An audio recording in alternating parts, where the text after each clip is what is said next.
नमस्कार सभी को, यूथ फाउंडेशन के यूट्यूब प्लेटफॉर्म में आप सब लोगों का स्वागत है। मैं गौतम कुमार आज फिर से 10 क्वेश्चन आपके सामने लेके हाजिर हूँ। ठीक है, देखते हैं आज का पहला क्वेश्चन क्या है। Which of the following Vedas is related to music? निम्नलिखित में से कौन सा वेद संगीत से संबंधित है?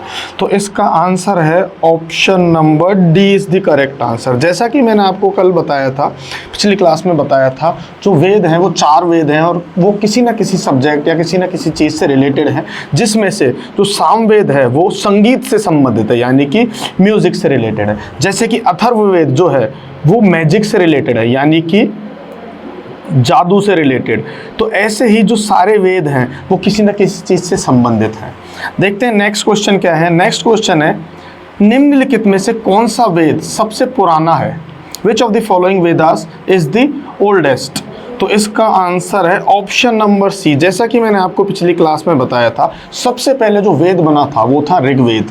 इसमें हिम्स हैं, यानी कि सूक्त हैं, जो भगवान की तारीफ में, भगवान के बढ़ावे के लिए कही गई हैं। उनको प्रेस करने के लिए जो हिम्स कही गई हैं, इसमें कुल 1028 हिम्स हैं, यानी जिन्हें सूक्त कहा जाता है।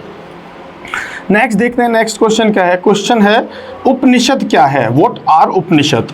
तो इसका आंसर है option number C is the correct answer. Option number C is the correct answer. उपनिषद को एक और नाम से जाना जाता है, इन्हें वेदांत भी कहा जाता है। वेदांत भी कहा जाता है। वेदांत का मतलब होता है वेदों का अंत। इसमें हिंदू रिलीजन की जो फिलॉसफी है, हिंदू रिलीजन का जो दर्शन है, वो इसमें लिखा हुआ है। नेक्स्ट क्वेश्चन देखते हैं, क्वेश्चन नंबर 14। राज्याभिषेक समारोह का विवरण निम्नलिखित में से किस में किया गया है? The coronation ceremony is described in which of the following? तो इसका आंसर है option number C is the correct answer. जो ऐत्रेय ब्राह्मण है, जैसा कि आपको पता है, जो ब्राह्मण है वो भी एक किताब की तरह होते हैं। ब्राह्मण, जो ऐत्रेय ब्राह्मण है, उसमें जो कोरोनेशन सेरेमनी होती है, कोरोनेशन सेरेमनी का मतलब होता है जब राजा को, जब किसी इंसान को राजा बनाया जाता है, उसे कोरोनेशन सेरेमनी, राज्याभिषेक समारोह कहते हैं। तो उस समारोह का उल्लेख ऐत्रेय ब्राह्मण में किया गया है। नेक्स्ट क्वेश्चन देखते हैं, question number 5। In which year 13 manuscripts of Rig Veda dating from 1800 to 1500 BC included in UNESCO's World Memory Register? 1800 से लेकर 1500 ईसा पूर्व की ऋग्वेद की 30 पांडुलिपियों को किस वर्ष यूनेस्को के विश्व स्मृति रजिस्टर में शामिल किया गया? तो इसका आंसर है option number D is the correct answer. 2007 में जो ऋग्वेद है, ऋग्वेद की 30 पांडुलिपियां, मतलब 30 किताब समझ लीजिए आप, उन्हें, जिन्हें 1800 से 1500 के बीच में लिखा गया था, उन्हें यूनेस्को की जो स्मृति रजिस्टर है उसमें इंक्लूड कर लिया गया है। नेक्स्ट क्वेश्चन देखते हैं, प्राचीन भारत में लोगों को कितने वर्णों में विभाजित किया गया था? People were divided into how many varnas in ancient India? तो इसका आंसर है option number C, 4 is the correct answer.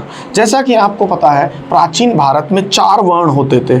सबसे पहले ब्राह्मण, ठीक है, दूसरे जो होते थे वो होते थे क्षत्रिय, तीसरे जो होते थे वो होते थे वैश्य, और चौथे जो होते थे वो होते थे शूद्र। इनका काम लोगों को पढ़ाना और खुद पढ़ना था। इनका काम युद्ध लड़ना होता था, राजा बनना होता था। इनका काम होता था, बिजनेस क्लास जो होते थे उन्हें वैश्य कहा जाता है, और जो ऊपर के 3 वर्णों को सर्व करता था, उनके लिए काम करता था, वो होते थे शूद्र होते थे। ठीक है, तो option number C is the correct answer. प्राचीन भारत में 4 प्रकार के वर्ण हुआ करते थे, इनका उल्लेख ऋग्वेद में भी है। नेक्स्ट क्वेश्चन देखते हैं, which varna was in the first place among the 4 known varnas? 4 जाने माने वर्णों में से पहले स्थान पर कौन सा वर्ण है? तो इसका आंसर, जैसे पिछले क्वेश्चन में डिस्कस किया था, ए इज द करेक्ट आंसर। ब्राह्मण जो वर्ण है वो सबसे ऊपर आता है, उसके नीचे क्षत्रिय आता है, फिर उसके नीचे वैश्य आता है, और लास्ट में जो आता है वो आता है शूद्र।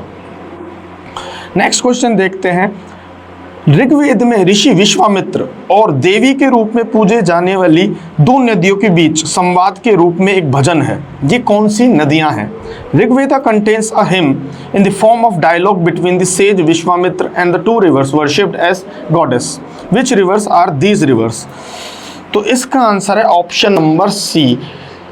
ऋग्वैदिक काल में ब्यास और सतलज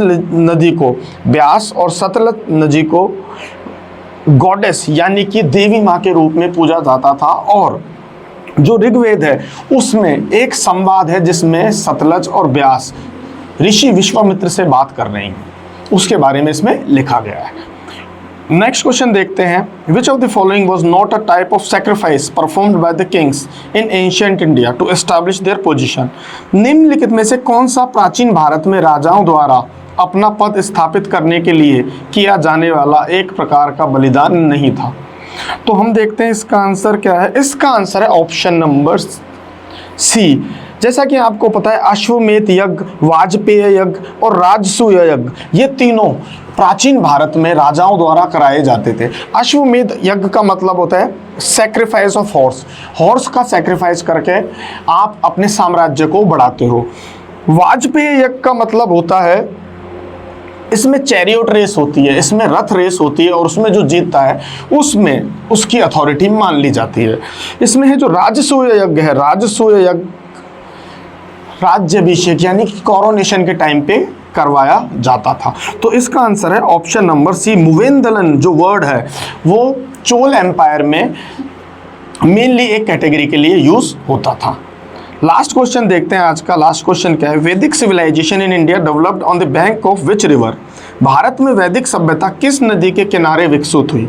तो इसका आंसर है Saraswati. Saraswati is the correct answer, जो अभी विलुप्त हो चुकी है। तो भारत में जो वैदिक सभ्यता विकसित हुई वो सरस्वती नदी के किनारे विकसित हुई।